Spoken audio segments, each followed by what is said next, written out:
Hello and welcome back to the Karma Stories podcast. I'm Rob and I hope you are having a wonderful day today. Today I have a single epic story for you from the NuclearRevenge subreddit. This one you don't want to miss. The Karma Stories podcast is published to all major podcasting platforms, and you can also read along on YouTube under our @Karma Stories podcast handle. If you have a story you'd like to submit to the podcast, you can do so by email at karmastoriespod@gmail.com. A quick side note, we've just released the second video on my new channel, Rob's Real Stories. It's about James Barry, a surgeon who made it all the way to the top of his field in the military, but was living a lie the entire time. If that sounds interesting to you, check out that new channel at the link in the description down below. Alright, on to today's NuclearRevenge story. Let's jump right in. This story comes to us from a deleted account. Throw me down a flight of stairs and destroy my relationship? Well, I hope you didn't like your life as you knew it. So, a little bit about me before I go into this, and before you ask about it, I'm going to be incredibly vague about a lot of specifics. If you've ever worked in cybersecurity or for the government, you'd understand why I'm cagey. I graduated from high school in the late 2000s. I tried college, it didn't work for me. So I enlisted like I had already planned to after I got an associate's. I got into the Navy, passed quals for the Special Warfare training block while in basic, and after completion, went and started training to become a SEAL, which I did not complete because that crap is no joke. But it's cool because I went SWCC instead, and became a dirty boat guy. SWCC are the guys you see in the movies arriving just in time with fast boats, blasting lots of firepower at the bad guys so they can pull our boys out of hell. Sometimes they work with helicopter crews or man the helicopters themselves. Most often they just patrol the riverways in Iraq, begging for someone to shoot at them to break the monotony. That sounds way cooler than it really was.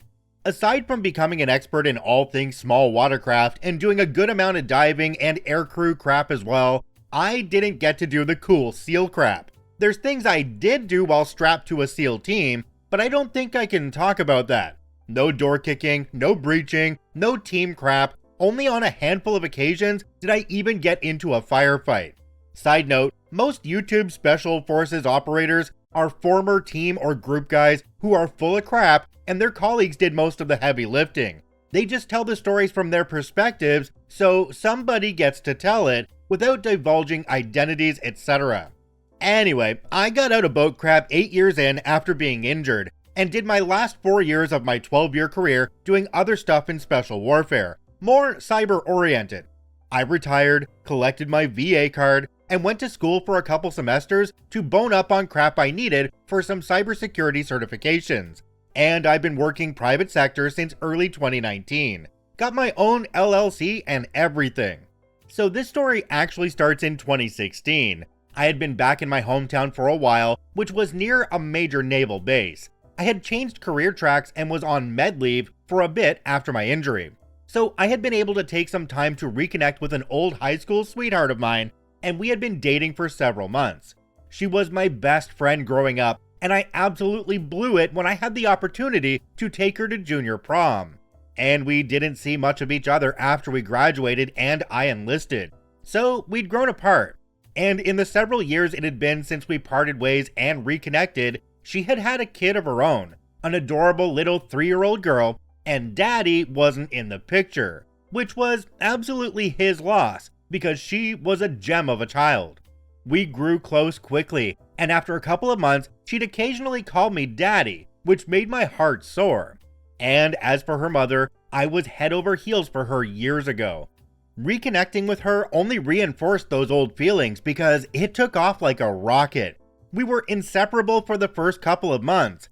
And when we weren't going on fun playdates with her kid or acting like high schoolers after we'd sent her to bed, we were texting each other at work, tagging each other in funny memes on Facebook, dorky, cheesy, lovey-dovey kid crap that's embarrassing to admit as an adult in his 30s now, but we were in love. Real love. Something that, to that point, I'd never known like that before. I'd been shot at and stabbed. Heck, my whole injury was due to getting my leg blasted with a 7.62. but none of that made me more nervous and scared than this new love I was feeling. I had it bad. However, there was a complication in the form of her brother, some lanky, inbred, wannabe gangster boy, whiter than driven snow, who came in and started crashing on her futon a month and a half into our relationship.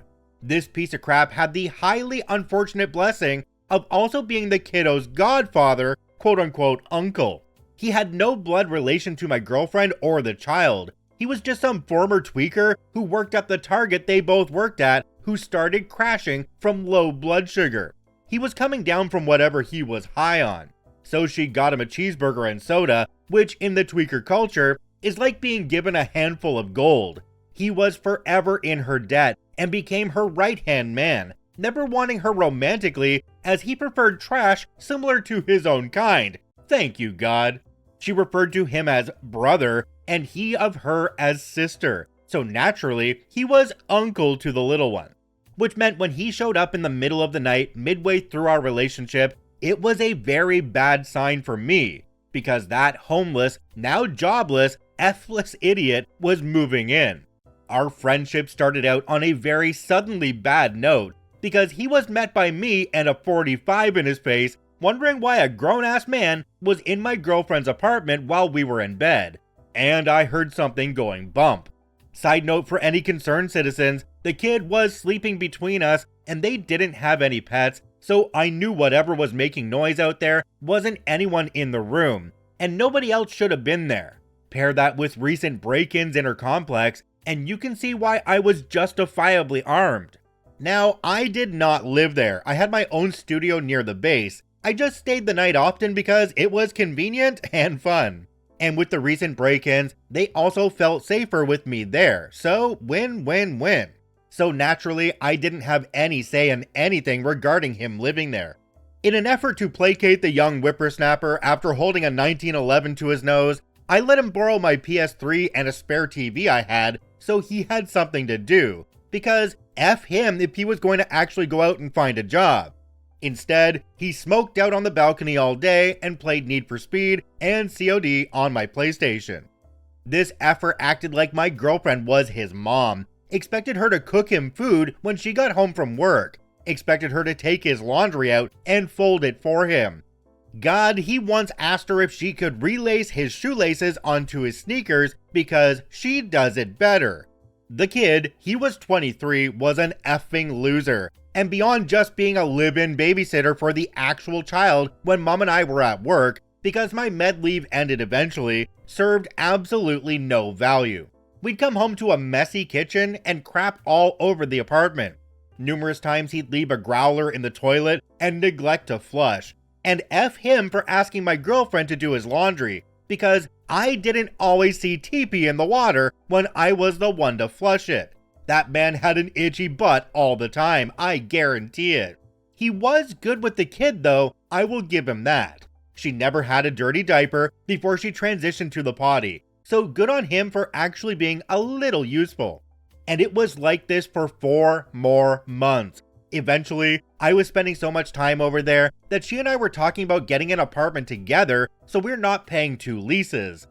And of course, dude guy was hitting us up for a spare room, which we fought and argued about because 4 months after moving in, MF still has no job. The guy who talked so much game about being a successful dealer in his late teens, laugh out loud, couldn't move legal stuff. He claimed to be a professional drift car driver, but he nearly backed my car into a light pole 4 times the handful of times I trusted him enough to park it for me. And every single time we argued or had a little spat, his choice of words were, "I'm gonna kick your butt. If I can't kick your butt myself, I have a whole bunch of friends who can and will."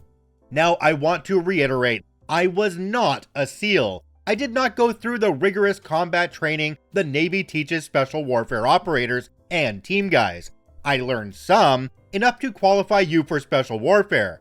But what SEALs go through in BUDS and their supplemental training schools, their individual specialty schools, and whatever clandestine crap the agencies and JSOC have them doing nowadays was completely missed on my career track. We drive boats, we fly in choppers, we jump out of planes, sometimes we do a mission with a SEAL team, but most of the time, it's a partner force op or some kind of escort op in some territorial waterway we're not supposed to be in. Maybe we're pulling a few divers out of the murk and not talking about it the rest of the way to extract because it's one of those missions. There's a reason SEALs are also called frogmen. I was also injured. I could walk on both legs by this point, but my painters weren't working well enough, or if the weather was bad, there were days I couldn't stand up straight without leaning on something. But the rest of my body was still in decent shape. I'd trained Brazilian Jiu-Jitsu in the fleet. I practiced Kali and Silat with some Filipino guys I'd met on base. They are why I love Lumpia so much. I picked up different shooting stances like center access relock. I went to CQB shooting courses thanks to my Navy career. I wasn't Rambo, but I wasn't an effing slouch either. And I could kill this effer with my bare hands, no 1911 necessary. But I loved his sister, and I wanted to marry her and adopt her child, so I bit my tongue whenever he flashed on me. Weeks went by, every now and then he'd snap at me for some crap. I decided I'd had enough, and one night when I was leaving to head home, I took my PS3 and TV with me. He loved that. He declared that I was banned from the apartment, to which my girlfriend reminded him it's her apartment and her rules, and that he needed to be respectful.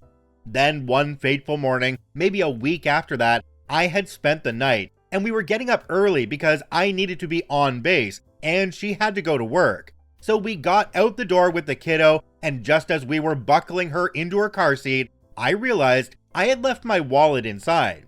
So I went back to the apartment and retrieved it. And as I was walking towards the front door, BF McGee pipes up with, "You're cleaning those dishes when you get back." Dear audience, those dishes were dishes he had dirtied the previous night when he made some late night stoner mac and cheese and somehow needed a mixing bowl and 4 different wooden spoons to make it. I looked at them, looked at him, looked back at them, then back at him, and said, "You're high, clean them yourself, bitch, and don't ever tell me what to do again," before doing the darn best about face a man can do when low on painkillers and high on pain and salt, and walking out the door. I was maybe 6 or 7 steps down their stairwell when I heard the door fly open behind me.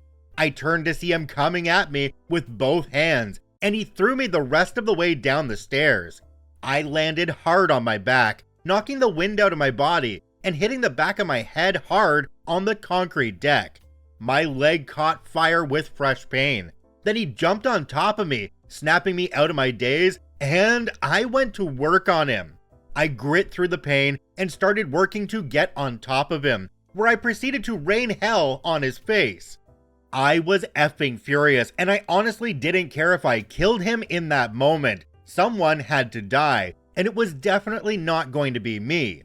But she saved his life a second time. She was wondering why it was taking so long, and when she heard the yelling, she came running and found me on top beating the gravy out of him. She screamed for me to get off, and I did. As soon as I did, his mouth started running. "Sister, he threatened to hurt me and he attacked me and threw me down the stairs because I asked him to bring back the PS3, which she knew was effing BS, and the neighbor's security camera outside backed that up. But in that moment, she was livid, and rightfully so. I took her to work, I took the kid to daycare, I went to base. I had to explain to my CO why I had bloody knuckles, and why I was holding a cold pack to the back of my head. They offered to call the police so I could press charges. I told them no. My CO darn near ordered me to call the police or he'd put me back on med leave, which he couldn't do technically, to which I replied that I'd rather be on med leave than lose my girlfriend for calling the cops on her brother. It was made clear to me under no uncertain terms that I am a particularly stupid kind of butthole, and that would come back to bite me in my butt someday.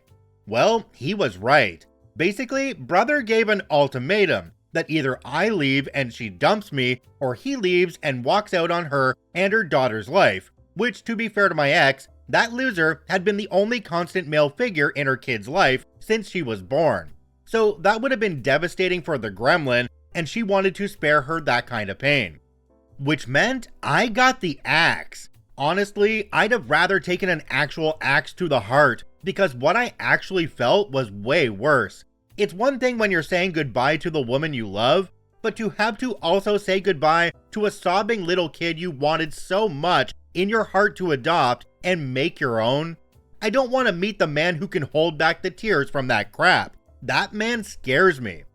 I went back to my apartment. I put together a little box with the toys and keepsakes and clothing items they'd left behind, and waited for the right time to bring it by her work.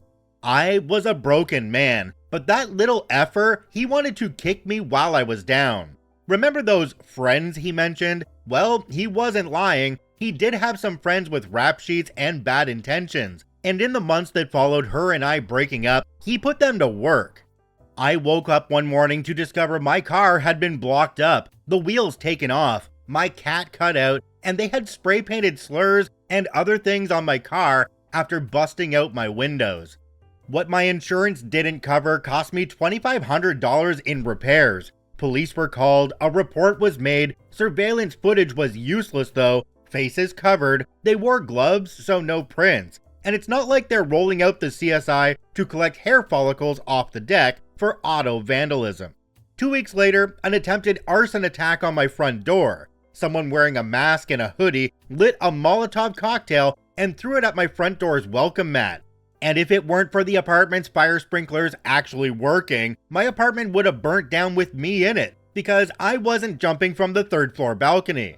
That was a more serious crime. Cops were very interested in solving it, but again, no usable prints, face covered for the camera, etc.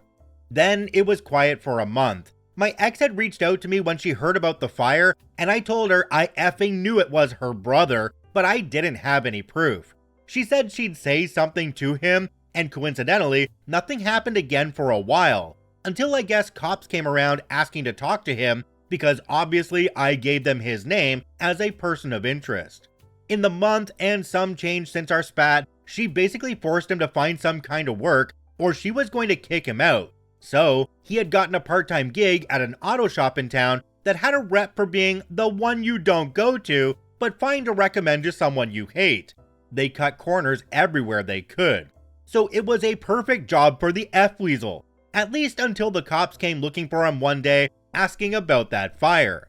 The owners didn't like having cops asking about one of their employees, so since he'd only been there a week or two, he got the boot. He deeply appreciated that.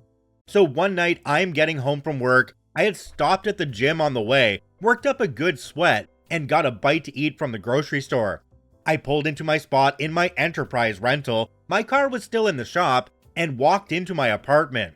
Real quick, while I was over 21 and legally owned pew-pews, I had a concealed carry permit. On days where I was on base, I did not carry my pew-pew. It's incredibly rare for anyone whose explicit job description doesn't include carries a pew-pew at all times to be allowed to carry a pew-pew on base. Since I'm not leaving a pew-pew in my car, and there weren't any places to securely store a pew-pew while I was working, I just opted to not take my pew-pew with me. It's also why I did not have a pew-pew on me the morning crapdick jumped me. I was unarmed.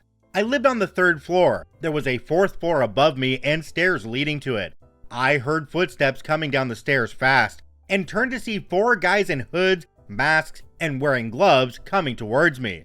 My door was open, so I dropped my groceries and tried to slam the door behind me. They got a foot in and managed to wedge through into my apartment. What followed took place during a period of about 14 seconds. The neighbor across the way, after the fire, got a security cam installed outside their door as well, so we know the actual timestamps down to the second.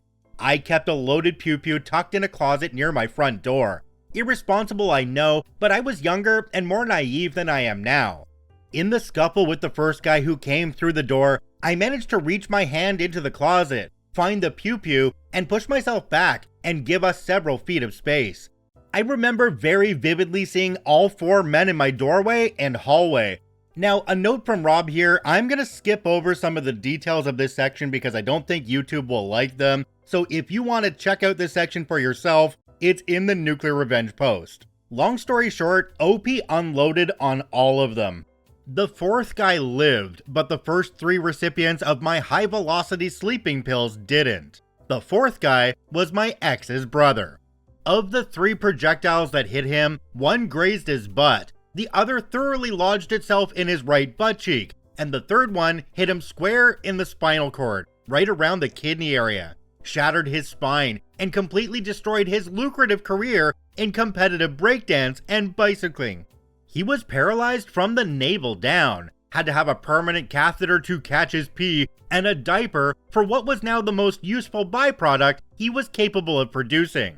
He'd never walk again. He'd never F again. And when he was healthy enough to be discharged from the hospital, he was locked up in prison, given 3 manslaughter charges since he caught the rap for his 3 buddies. He was also charged with conspiracy to commit murder, assault, battery, and he even caught the reckless endangerment charges for me discharging my pew-pew in an apartment complex with another apartment across the hall from the open door I was shooting towards. He was never going to breathe fresh air again. I would like to say that this ended up happily ever after, that she took me back, that we got married, and I adopted her little one, and we had a couple spares of our own, but she didn't. Within 24 hours, she declared that she was scared of me, that she did not want me anywhere near her child, that she'd call the police on me if she ever saw me near her home or her place of work, which sucked. I liked that target. She called me a murderer. She accused me of sicking the cops on him to instigate a response just so I could shoot him.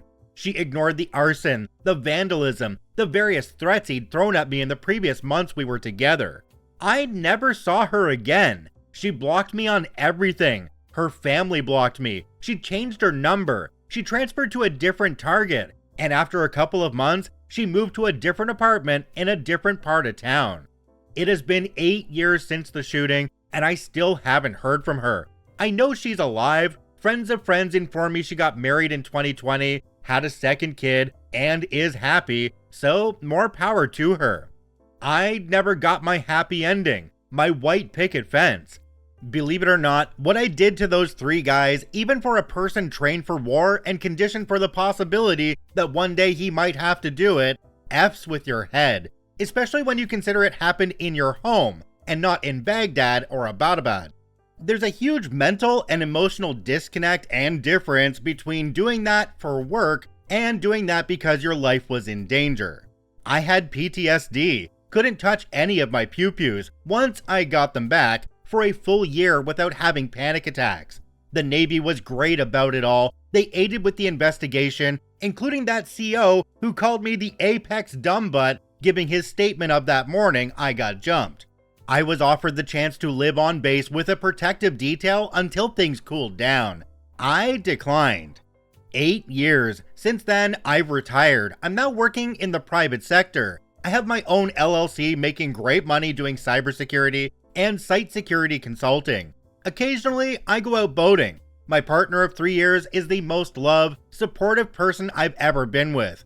I know they have my back no matter who tries to hurt me.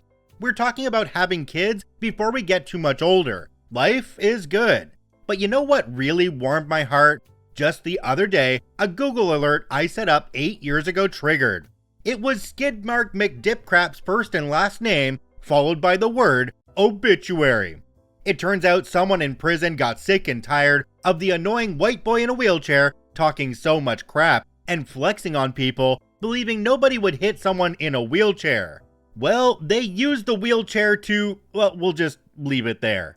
Of course, it doesn't say anything about that in the obituary. It says he was a bright and lovable lad when he was young, who fell into hard times in his early adulthood and landed in prison. The real surprise is apparently he is survived by a daughter none of us knew he had back then. So, sucks for her, but I doubt she ever got a chance to know her sperm donor anyway. Honestly, that's for the best. So yeah, sorry for the effing novel, but I just didn't feel like leaving out any of the details that mattered. I hope you enjoyed my story. Jumping down to the comment section on this one, we have one from a user called Kinsfire. It says, I really hope that someday you hear from her again, apologizing, just so you can tell her, go F yourself with a running chainsaw. I'm pretty sure that she was probably effing the guy when she knew you wouldn't be around. OP responded and said, I never will, and I'm fine with it. It took a lot of therapy and trial and error, but I'm over them. Honestly, the only thing that makes me well up still is thinking about the tender moments between her kid and I, like rocking her to sleep and she's telling me she loves me. That crap still hits. Another commenter down below called Blue Pass 11 says, "This should be a movie. I know you say you didn't get the happy ending with the girl, but it sounds like you're with someone you love. Give them a full chance. You may view this other girl as the one who got away, but from an outside perspective, she sucks. Your partner should have your back and be loyal to you. She was riding with that butt hat, and that has a lot to say about her judgment. I really hope things work out with your new partner and you guys have some healthy kids. I think your love for them will be even deeper." Last comment, I know it's considered bad to not have pew-pews locked down in a safe, but your story is like the poster child for why people think that's dumb. Not doing that saved your life. Your post makes it sound like you think it should be locked down. Can you talk about your opinion on this? OP responded to this one and said, "When I was in my mid-20s when this all went down, I didn't care much for the safety aspect of pew-pew storage. I'd keep a loaded pew-pew behind my bedroom door, for instance, and my other pew-pew in that closet, and others. Since then though, and after making more money, pew-pews and safes are expensive after all, I bought dedicated safes for everything. But yes, I do still keep a pew-pew or two in places that are hidden from plain sight, but easy to access if you know about them." Ah yes, the timeless story arc. Guy falls in love, girl has freeloading brother, and suddenly you're in the plot of a low-budget crime drama where the main villain's superpower is not flushing the toilet. You really have to admire the boldness of a guy who can't hold down a job, yet somehow thinks he's running the show. It's like trying to watch a cat boss around a lion. Spoiler alert, it doesn't end well for the cat. In all honesty though, OP, I can't imagine going through what you've gone through. I wish you nothing but the best going forward. I hope you have a drama-free life, and that everything just turns out in your favor. If you enjoy daily Reddit stories, I encourage you to follow and add us to your favorites on whichever podcasting platform you enjoy the most. And if you're watching and listening on YouTube, please hit that subscribe button and drop a like on the video. It really helps us out. Don't forget to check out the second video released on Rob's Real Stories about James Barry, link in the description down below.